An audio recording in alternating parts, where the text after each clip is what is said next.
how do you think the tone of the negotiations is so far? Well, I know a lot of people are complaining that it's too slow, there's lacks urgency, we should be going into formal negotiations. But we in AOCIS, we found it to be very useful in the sense it's been more positive.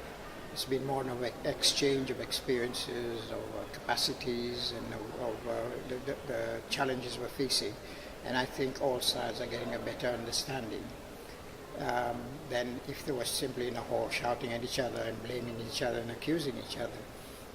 Work Stream 2 in particular, when you're looking at the type and the quality of the presentations, you're finding out that there's much more being done to tackle climate change than any document would show you. So it's true. I think we need to now start picking up the pace, going into more formal negotiations, and AOCIS, we're expecting that to happen in the stock taking this afternoon. AOCIS itself will be calling for more formal negotiations under one contact group, maybe in June. But I think it's been a useful exercise in that people have a better respect for each other, what each other is doing, and it's not so much a north-south divide, it's not so much a rich versus poor divide, and that's it's surprising how some of even the poorest are even more ambitious than the richest in tackling climate change. And I think that one of the main reasons is everybody, especially in the developing world, we no longer see tackling climate change just as a climate issue, it's a sustainable development issue. So if we when we realize that the climate change is a barrier to development, even in the name of development, let alone of climate change, you can see a lot of people, a lot of countries, irrespective of how rich or poor they are, actually taking steps on their own or with the help of different types of partners to try and tackle it whilst waiting for a formal agreement in Paris. And how much are you being held back in the Seychelles in what you'd like to be doing by the lack of finance at the moment before 2020? Seychelles itself, we have quite ambitious programs, especially in renewable energy and energy efficiency. We are lucky in the sense that we've found some good partners, especially South-South cooperation. It's surprising how many partners. But usually it comes to the access to the financing to do what you want. The technology is out there. Maybe it's not with the poorest countries, and it's not necessarily with the richest countries. The technology is out there. Through Work Stream 2, you're seeing a lot of people doing things. It's really capacity, it's finance, and one of the problems many members of the Alliance of Small Island States face is that I think 2/3 of us are upper middle income countries. So unless we get help, and many of us, not just only upper middle income countries, a lot of us are heavily indebted. So it's the issue of getting access to the technology. Getting access to the technology means you need money.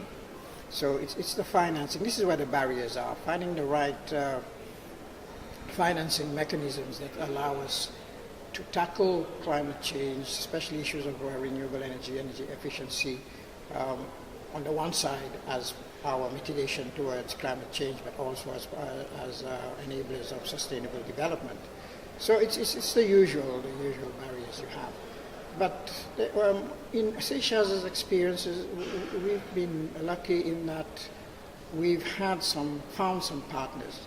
And our experience is you don't find partners by bashing them. You don't find partners by criticizing and accusing them. It is surprising how when you stop the name and shame, and when you stop the blame game, how willing you will find others to help you, because they're not on the defensive. That doesn't mean that we forget things like historical responsibility, CBDR, and those principles. Those remain at the core of it. It's how you carry the message forward, and how you make others who have access to financing, who have the technology, who can help you with capacity building, make them willing to help you, because it makes them look good as well as it does us. And do you think we're any closer now than we were at the beginning of the week to getting a draft agreement ready? I think at least we're in a better mood to do it. We're not angry.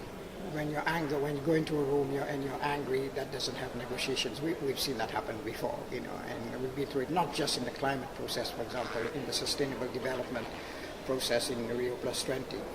But I think people are more conducive, more open, not just to speaking to the usual partners, like governments speaking to governments, but to looking at other partners, people who are willing to help but have been shut out of the process. I'm hopefully now, after what has happened in these past few days, some of the parties who are very insistent that this is just a party-driven process, it remains a party-driven or party-owned process, but are more willing to listen and bring other partners, potential partners, into the game to reach the objectives we want to reach.